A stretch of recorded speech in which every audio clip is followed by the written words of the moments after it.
नमो भगवते वासुदेवाय नमः।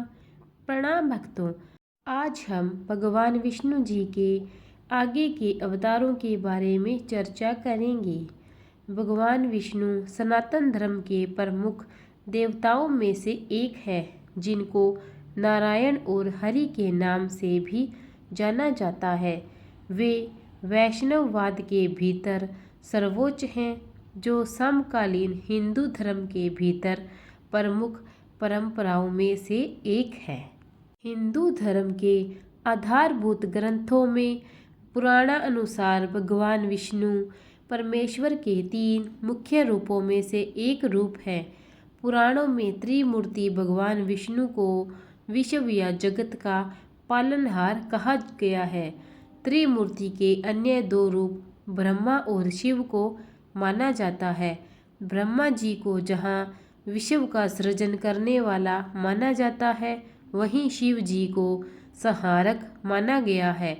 मूलतः भगवान विष्णु, शिव तथा ब्रह्मा भी एक ही हैं। यह मान्यता भी बहुत स्वीकृति रही है।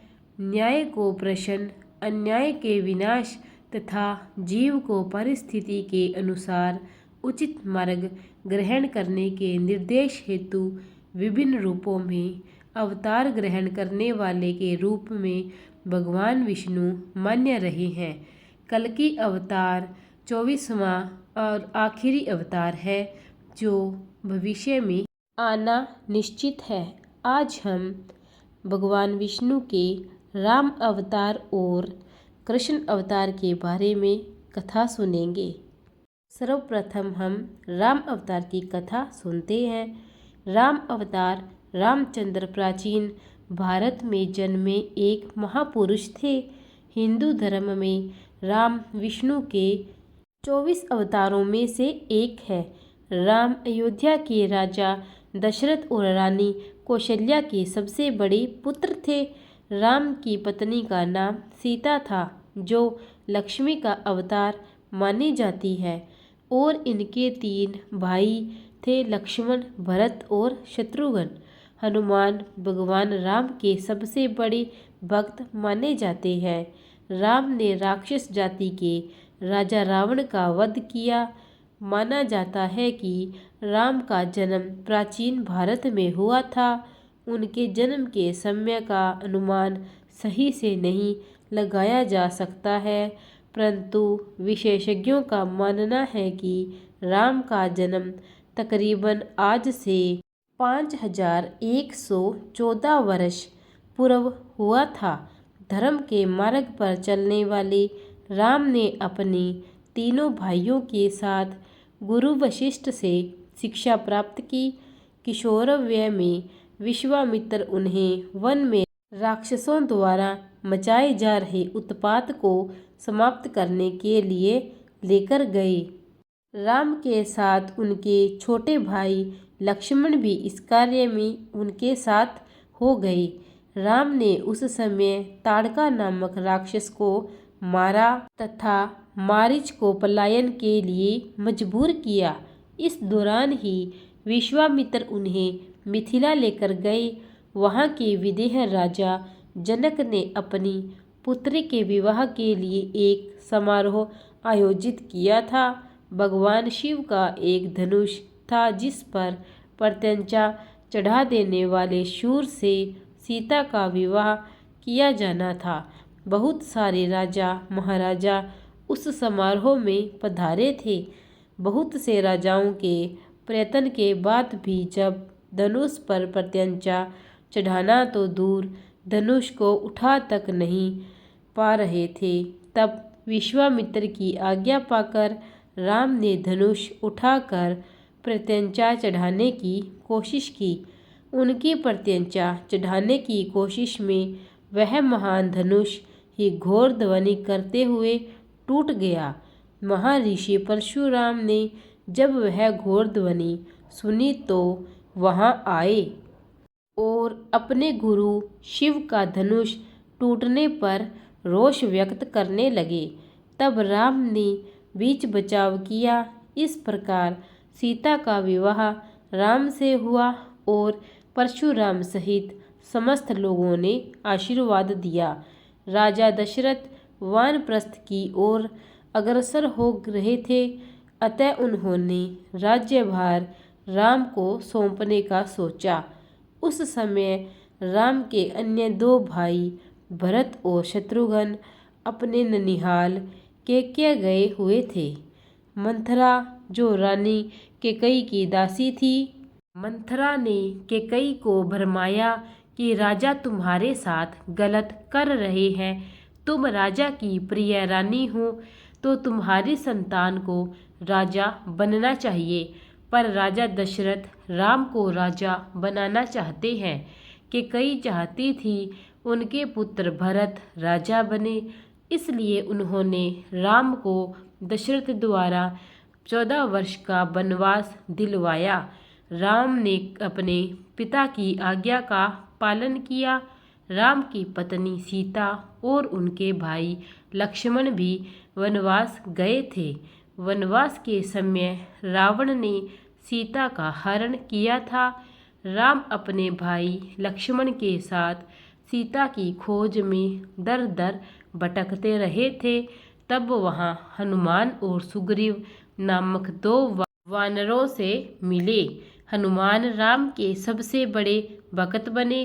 सीता को बचाने के लिए राम ने हनुमान और वानर सेना की मदद से रावण से युद्ध किया और उसे परास्त किया था।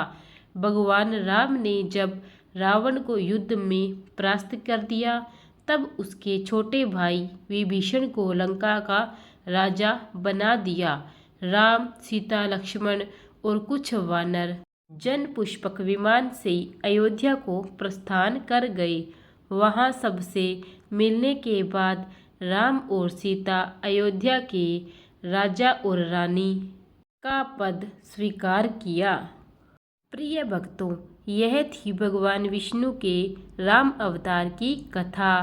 प्रेम से बोलिए भगवान विष्णु की जय, राम अवतार की जय। प्रिय भक्तों, अब हम आगे चलते हैं।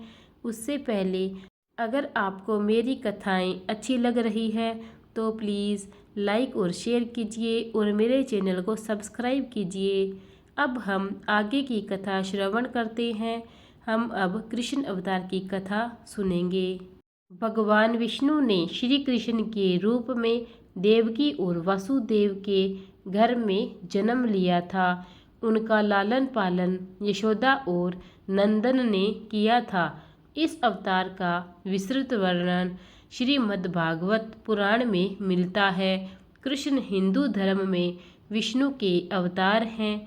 हिंदू श्री कृष्ण को ईश्वर मानते हैं और उन पर अपार श्रद्धा रखते हैं। सनातन धर्म के अनुसार भगवान विष्णु सर्व पापहारी, पवित्र और समस्त मनुष्यों को भोग तथा मोक्ष प्रदान करने वाले प्रमुख देवता हैं। जब जब इस पृथ्वी पर असुर और राक्षसों के पापों का आतंक व्याप्त होता है, तब तब भगवान विष्णु किसी न किसी रूप में अवतरित होकर पृथ्वी के भार को कम करते हैं। वैसे तो भगवान विष्णु ने अभी तक 23 अवतारों को धारण किया है। इन अवतारों में उनका सबसे महत्वपूर्ण अवतार श्री कृष्ण का ही था। यह अवतार उन्होंने वैवस्वत मनवंतर के 28वें द्वापर में श्री कृष्ण के रूप में देवकी के गर्भ से मथुरा के कारागार में लिया था। वास्तविकता तो यह भी इस समय चारों ओर पाप कृत्य हो रहे थे। धर्म नाम की कोई भी चीज नहीं रह गई थी। अतः धर्म को स्थापित करने के लिए श्री कृष्ण अवतारित हुए थे। श्री कृष्ण में इतने अमित गुण थे कि वे स्वयं उसे नहीं जानते थे, फिर अन्य की तो क्या ही बात है। समस्त देवताओं में श्री कृष्ण ही ऐसे थे जो इस पृथ्वी पर 16 कलाओं से पूर्ण होकर अवतारित हुए थे। उन्होंने जो भी कार्य किया उसे अपना महत्वपूर्ण कर्म समझा। अपने कार्य की सिद्धि के लिए उन्होंने साम दाम दंड भेद सभी का उपयोग किया, क्योंकि उनके अवतीर्ण होने का मात्र एक उद्देश्य था कि इस पृथ्वी को पापियों से मुक्त किया जाए। अपने इस उद्देश्य की पूर्ति के लिए उन्होंने जो भी उचित समझा वही किया। उन्होंने कर्म व्यवस्था को सर्वोपरि माना। कुरुक्षेत्र की रणभूमि में अर्जुन को कर्म ज्ञान देते हुए उन्होंने गीता की रचना की, जो कलिग काल में धर्म में सबसे महत्वपूर्ण ग्रंथ माना जाता है। प्रिय भक्तगणों, आज हमने राम अवतार और कृष्ण अवतार की कथाएं सुनी। उनका अवतार क्यों हुआ और उन्होंने राक्षसों का वध कैसे किया। अब हम विष्णु पुराण को यहीं विराम देते हैं और बाकी की कथा कल करेंगे। आइए अब हम विष्णु भगवान की आरती करते हैं। जय जगदीश हरि स्वामी, जय जगदीश हरि।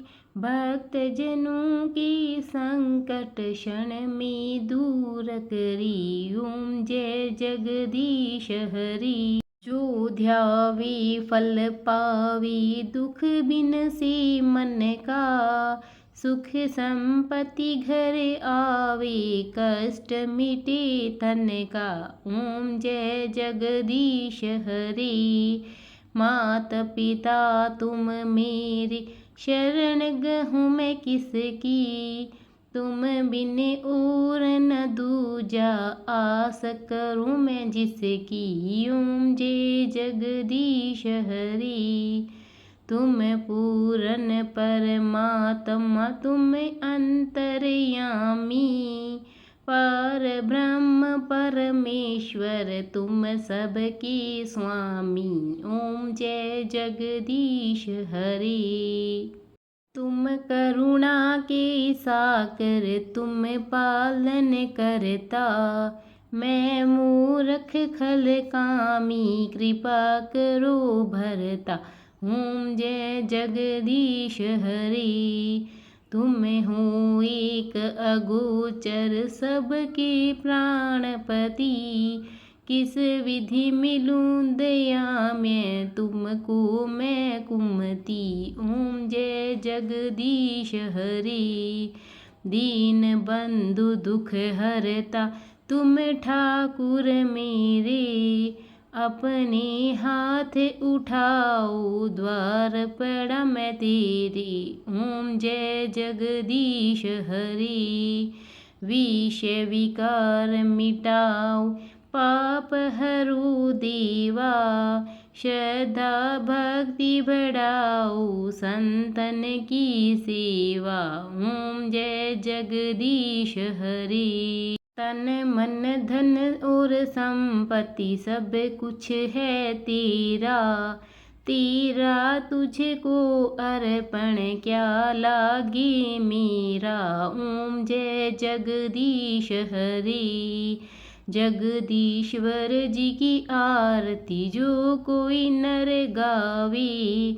कहत शिवानंद स्वामी, मन वांछित फल पावे। ओम जय जगदीश हरि। ओम जय जगदीश हरि। स्वामी जय जगदीश हरि। प्रेम से बोलिए विष्णु भगवान की जय। प्रिय भक्तों, अगर आपको मेरी वीडियो अच्छी लगी हो तो उसे लाइक और शेयर ज़रूर कीजिए और मेरे चैनल को सब्सक्राइब कीजिए और बेल आइकन दबा दीजिए, ताकि मैं आपके लिए नित्य नई नई वीडियो भी ला सकूं। धन्यवाद।